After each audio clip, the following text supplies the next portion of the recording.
అదొక ఊరు. ఆ ఊర్లో భార్యాభర్తలు ఉన్నారు. వాళ్ళకు ఒక చిన్న ముద్దుల కూతురుంది. మాటలు వచ్చి రాకుండా మాట్లాడుతుంది.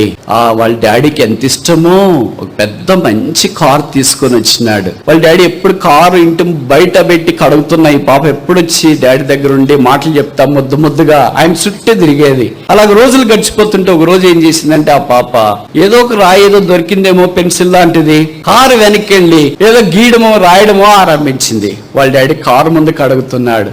ఏంటో గీస్తుంది కదా అనుకొని కోపంలో వచ్చి పడితే కింద పడిపోయింది.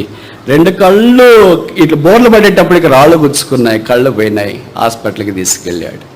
కళ్ళు పోయాయి, పాపకి కనపడవు అని చెప్పారు. ఆయన గుండెల్లో రాళ్ళు పడ్డాయి. ఎందుకు ఇలాగ జరిగింది? తర్వాత ఇది ఆపరేషన్ అన్ని చేస్తే పాపకు కళ్ళు మూసుకుని ఆ పాపకు స్పృహ వచ్చిన తర్వాత అన్న మొట్టమొదటి మాట ఏంటంటే, డాడీ నువ్వు కనిపించట్లేదు నాకు. ఏం చెప్పలేకపోయాడు అమ్మాయికి. అలాగే నిశ్చేష్టుడై నిలబడ్డాడు. కూతుర్ని ఎత్తుకున్నాడు.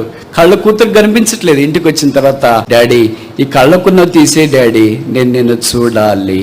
కారుకింటే తన కూతురు తక్కువైంది.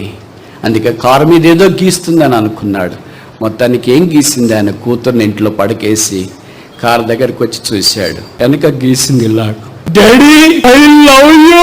ఒక్కసారిగా మాట చదివాడు. కారు దగ్గర బోర్ల పడిపోయాడు. Is this the love of a daughter? I love you అని ఇప్పుడు ఎవరు చెప్తారు? అలాంటి కూతుర్ను నేనే కొట్టి కళ్ళు లేకుండా చేశాను. ఇప్పుడు వెళ్ళి నా కూతురు మొక్కం ఎలాగో చూడాలా.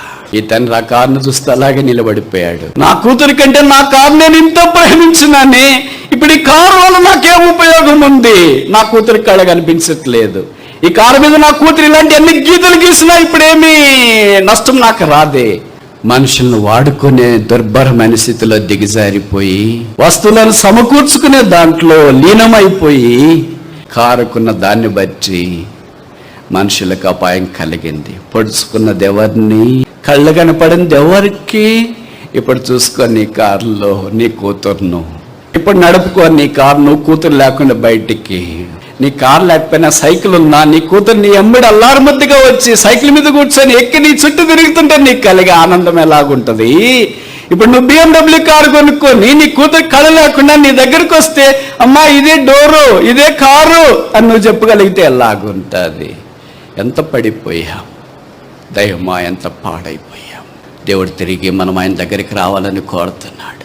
తండ్రి నేను నిన్ను ప్రేమిస్తున్నాను అని తిరిగి దేవుడి దగ్గరికి వస్తే దేవుడు మనం స్వీకరించాలని కోరుతున్నాడు. రావటానికి ఇష్టమేనా?